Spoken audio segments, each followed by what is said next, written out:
I was shocked this morning when I see which cars parked.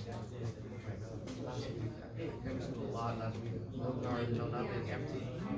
7:30 in the morning. A ton of cars. It's just making me scared.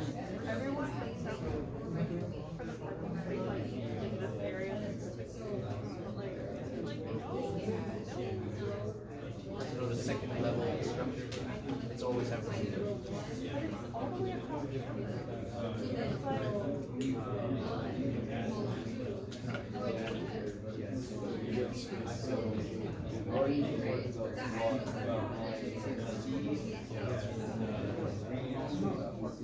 Oh, no. I always see like I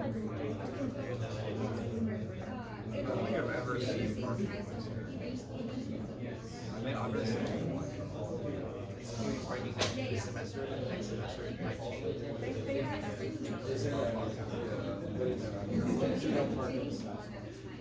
Trust me, I heard from the vice chancellor of business service.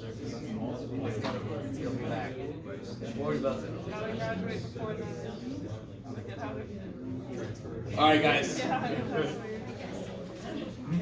let's take a look here.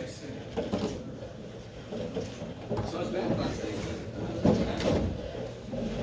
The guy made it. Who's got a good first step for number one?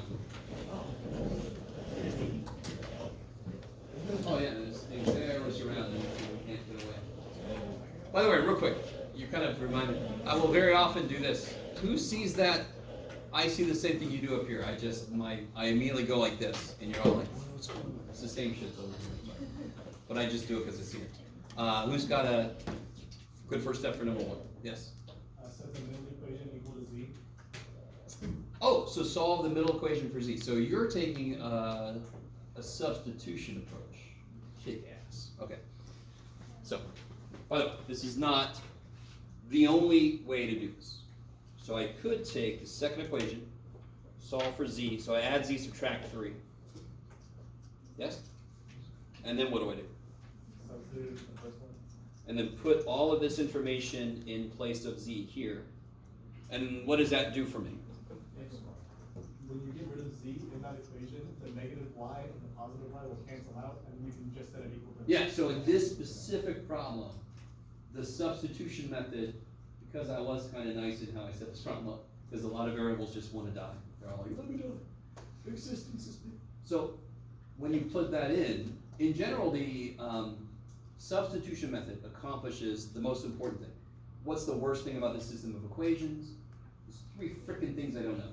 That sucks. So if I could just kill some of those, I could then try to solve for the other things, right? So I very often look at it like a detective case. Somebody's dead, you got a lot of unknowns. The more information you can gather, the more unknowns you can solve for. So if I have 3 unknowns, I need 3 distinct pieces of information. So for example, if I said I'm twice as old as you, and you're half as old as me, can anyone figure out how old either one of us is? Why not? I'm twice as old as he is, and he's half as old as I am.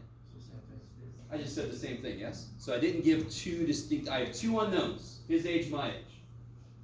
But I didn't give 2 distinct pieces of information, correct? What we're going to call that in this class eventually is something called linearly independent. Right? One is not a multiply of the other one, or you can't combine things to get another one. Okay, so we'll get there. That phrase might sound familiar to some people. So yeah, so in this case, elimination method does a pretty good job, because when you replace z with all of this mess, the y's cancel. So you end up with 3x equals 6. Is that cool? Add the 3 over. Now, some of you guys got 3x equals 6, so that's beautiful. And you see how that will eventually, if I keep going, I'm going to get all the letters. Does somebody do it a different way? Does somebody get 3x equals 6 a different way? Or do you guys do it the same way? Elimination.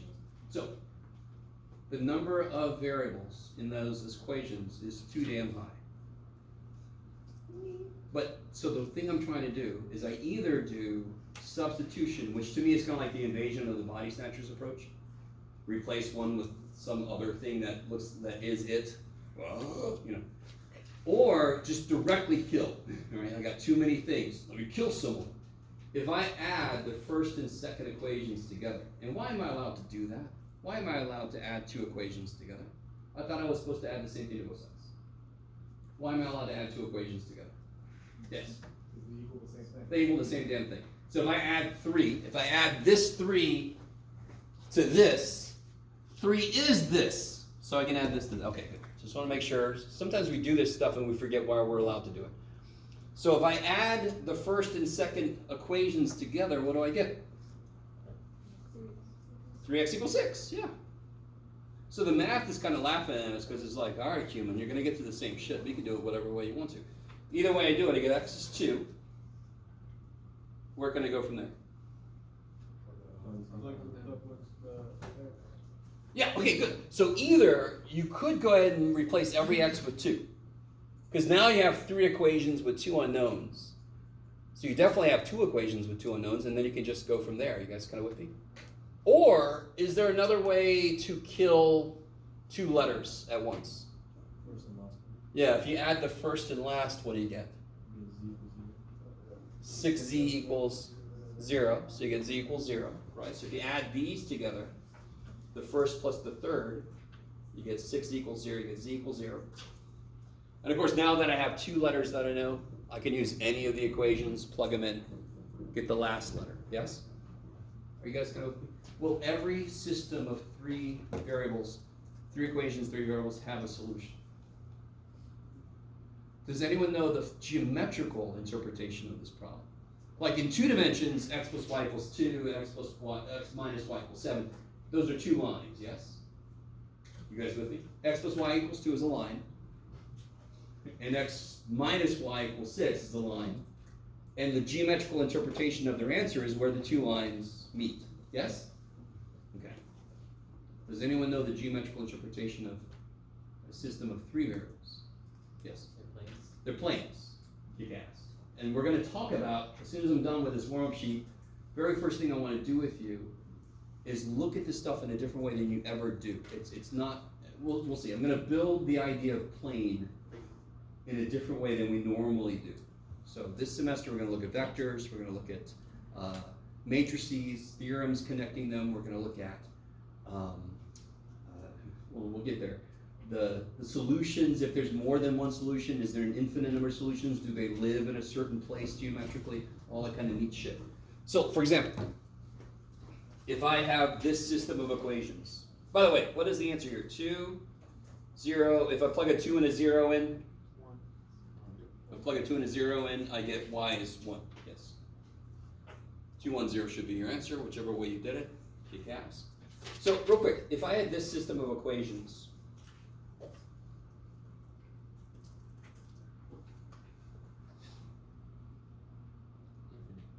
why is it an infinite? It's the same thing. They're the same thing. So if the answer is where the 2 lines meet, and the 2 lines are actually the same line, where do the 2 lines meet? Everywhere, be more specific. Not everywhere. Do they meet here? Do they meet at this point right there? Do they meet at that point right there? These 2 lines, do they meet right there? No. So you don't mean everywhere, do you? You mean everywhere on the line. Beautiful. The answer to the system of equations, there's an infinite number of them. Geometrically, they all lie on the line x plus y equals 8. So when we start solving higher dimensional problems, the answers we get, if there's an infinite number of them, we can define where they are. Are they on a plane? Are they on a line? You guys kind of, okay. Kick ass.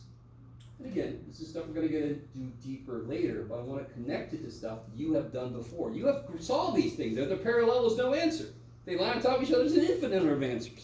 But you might not be used to the answers are on the line. That's every point on the line is an answer.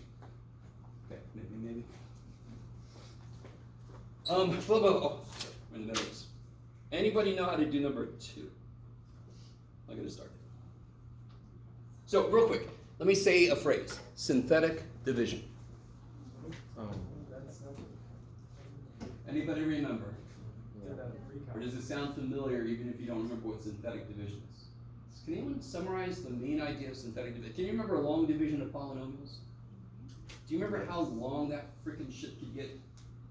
You got x to the fourth, and you go blah, blah, blah, blah, blah, blah, blah, blah, blah, blah, and you're like, oh my god, this inverted pyramid. Right? So what did synthetic division do for us? It made us not have to write the goddamn variables a million times, yes? Because what really mattered was the numbers, was the coefficients, yes? So it just focused on the numbers, the coefficients.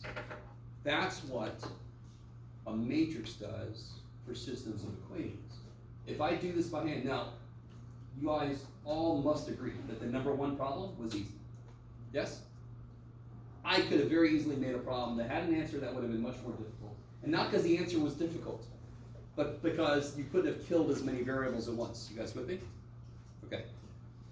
And what sucks the most is having to keep writing x and y and z when what really matters is the numbers. Okay. So what a matrix does is very similar to what synthetic division does. It says screw the frickin' letters. As long as you got the x's, the y's, the z's, I just care about the coefficients. So what's the coefficients of the first?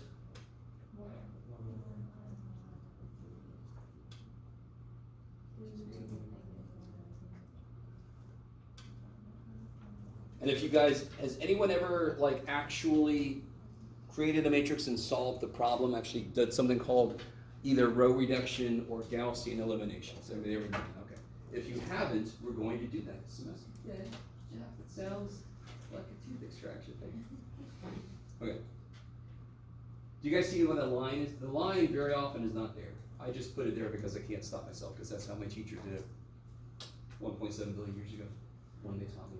That line is where the equal sign is, yes. So as long as your first column, second column, third column represent x's, all y's, all z's, equals numbers, you're golden. You guys kind of, okay. That's what's called an augmented matrix.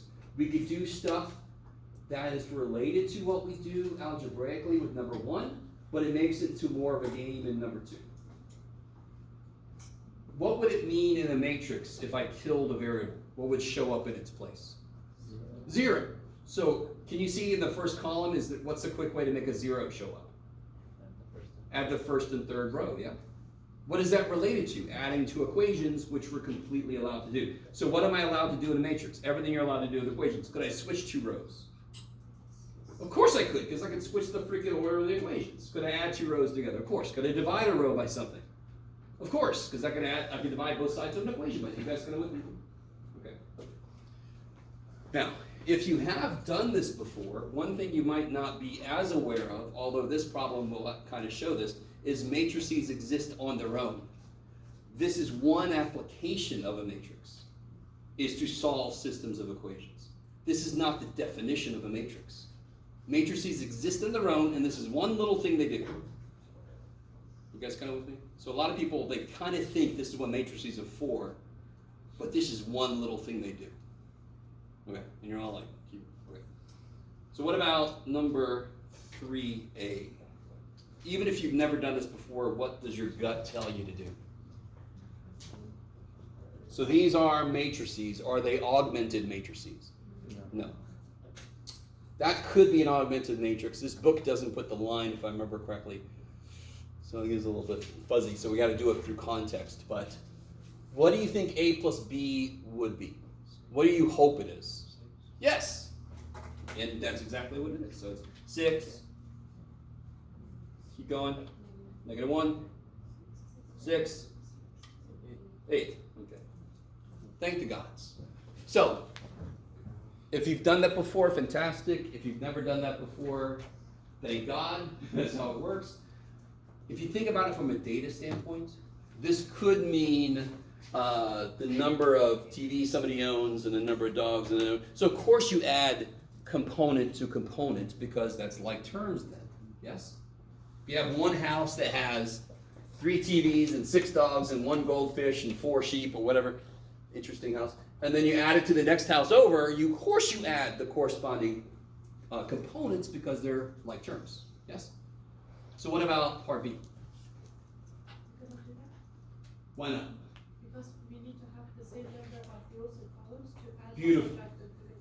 Because I could do 3 plus -1, -7 plus 5, and this is not 0 plus 2. This is the void plus 2. This is empty space plus 2.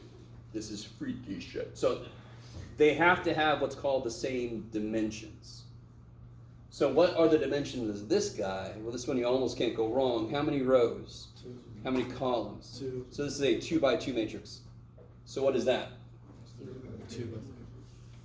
So it's row by column, 2 by 3. Do you see that? 2 by 3. If you pretend like that's a 3. So that's one of the most fundamental things about matrices is just how to categorize them based on their dimensions. Row by column. I'll stop for a minute.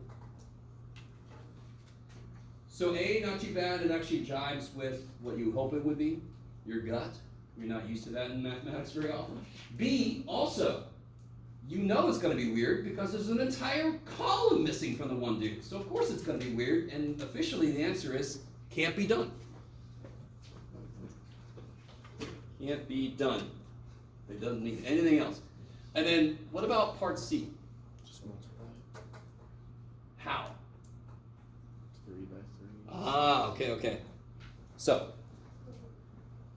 gut feeling on part C does you wrong. It does you wrong. And I kind of led you that way, but again, in the example I gave, this would make no sense in a few different reasons because square dog doesn't make sense. You wouldn't do 3 dogs times 3 dogs is 9 square dogs, and I'm like, I'm not gonna come over your freaking house with your 9 little cube puppies. I don't know what to make of that. What is this, Minecraft? I don't understand, yes. In a way, has anyone ever multiplied 2 matrices together? Like every morning, man. Do you want coffee? Multiply my matrices. Yes. You've done it? Okay. And you're like, don't ask me how. All right. Okay, good. So what I'm going to do, I almost don't want to do this, but let me just see if this brings back any memories. Okay. So to multiply these two, you take the first row times the first column. And the way you do that is 3 times 3 plus 6 times 5. Now, if any of you have ever used Excel, Excel is a spreadsheet that is built on matrix business. You can do something like transposing. So transposing a matrix just means interchanging columns and rows. So a lot of the spreadsheet capabilities are based on matrix mathematics. Later this semester, we're going to get into why the shit did we define multiplication of matrices the way we did? Yes? And did we have other options? And do those other options mean anything? You guys kind of. So right now, let me do this again. So multiply 2 matrices. First row times the first column will be the first row, first column element. 3 times 3 is 9, plus 6 times 5 is 30, 39. 3 times, so if I do the first row times the second column, I'll get the first row, second column element. 3 times 3 is not, I'm sorry. 3 times negative 7 is negative 21, plus 24 is 3. 3 plus 20 is 23. Negative 7 plus 16 is 9. That is strange. Do you all agree? Okay. Does anyone feel like you've ever done that before? A little bit, okay. So again, I desperately want you to understand why I'm doing this.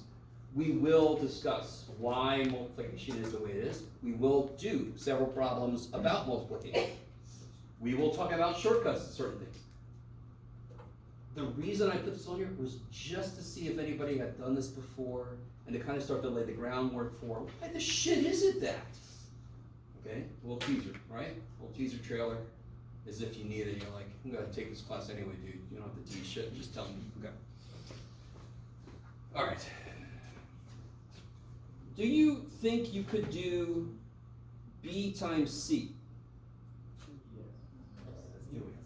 You could, because notice this, don't have to do a row times a column.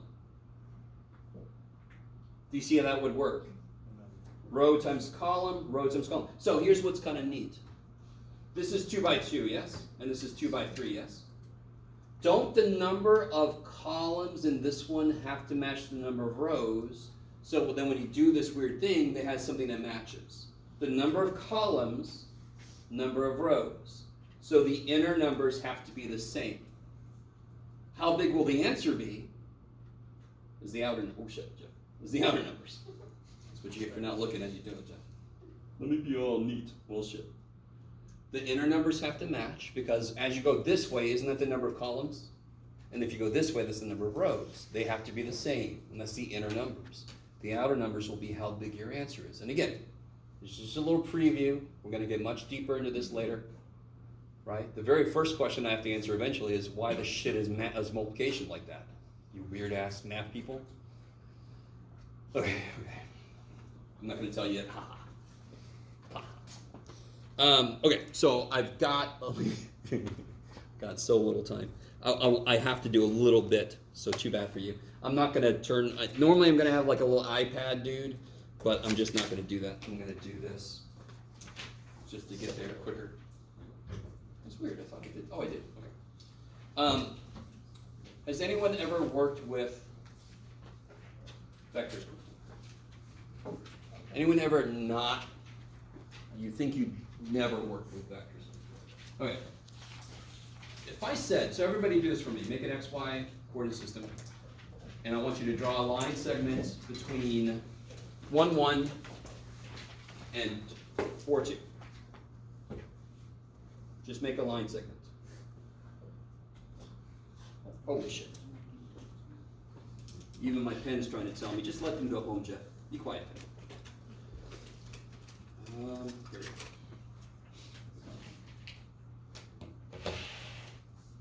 So 1, 1 and 4, 2. There's a line segment, yes? Fundamentally, and pretend like this is straight, fundamentally, all a matrix truly is one step on top of a line segment. So it's got the length. When everybody agreed there was a length of that line segment. Now to find the length of that line segment, what would you have to do? What old Greek dude stuff would you have to use? Yes, and now we all know, I can't remember if I pointed this out. Do you all understand that 2 levels of thing for Pythagoras? He didn't solve much of anything, his followers did, and they were in a cult, so of course he got all the But even worse than that, none of them did shit because the Babylonians knew about the freaking Pythagorean theorem before, so we should call it the Babylonian theorem. It's all, oh, okay, it's a long time ago, so I'm over it. So to find this, I have to use Pythagorean theorem. Is everyone with me? The length of it? Yes. Would you say there's a direction that this line segment has? Does a line segment have an inherent direction? No. It could either be up or it could be down. So all a vector does is it provides a direction on top of a length. So a vector, some of the most basic vectors are, if you ever look up a wind map, go to Google and type in wind map. It's kind of cool. You can see at the current moment the winds, and the length of the thing they draw is how strong the wind is. So in this case, if you've ever taken any physics at all, the length of the vector is normally how strong the force is. And the direction of the vector is obviously, if I'm pulling a crate at an angle, there's a direction to my force, and there's a magnitude of my force, yes? So every vector has 2 components, length or magnitude, and direction. Now, do you all agree with me that if I move this vector back to here, that would mean moving it down 1, back 1? So down 1, back 1. Is this vector the same length? Yes. Of course it is, because it's the same stupid vector, Jeff. You just did it, man. All right. This, though, if I put the initial point on the origin, I can see the name of this vector. The name of this vector is the point that it points to. It's the terminal point. And what is the terminal point? 3, 1. Do I actually have to physically move a vector to see that? No. What's the quickest way? If I give you the initial point and the end point, how do you determine the name of the vector? Subtract the freaking components. Yes? 4 minus 1 is 3. 2 minus 1 is 1. I have to tell you initial, which one's final. Yes? You guys kind of get the idea? So the name of this, and the way that we represent it, is with these freaky little inequality symbols. This would be the vector 3, 1, and we very often give it. Now the book can put bold letters for vectors. I can't do bold easily, so I'm going to put a little vector symbol on it. So that means the vector v is 3, 1. If I have another vector, I can call it a vector w. or I can call it the vector u. You like to use letters around v, because math people are really simple. People are like, v for vector, yeah, let's use u and w, because it's right next to it, you know. We're very creative. All right, I'm sorry, I didn't get much done. I'm gonna let us out like a whole 2 minutes early, don't get used to it. Because I think we got a 5:20, yes. So did anybody, I think I have a lot of you guys, just come with me to my office, have your student ID number ready if you need to add the course, yes? And I'll meet you down there. If you have any other questions, let me know. Otherwise, I'll see you Wednesday.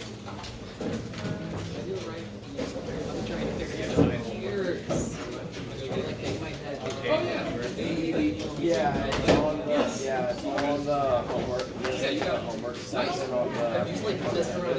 What's really cool is you can have two vectors, neither one of them has any zeros in it, then your resultant vector can have nothing. They're both zero divised, which is yeah. Oh yeah, you need a. Can't get out of it. Pump, pump.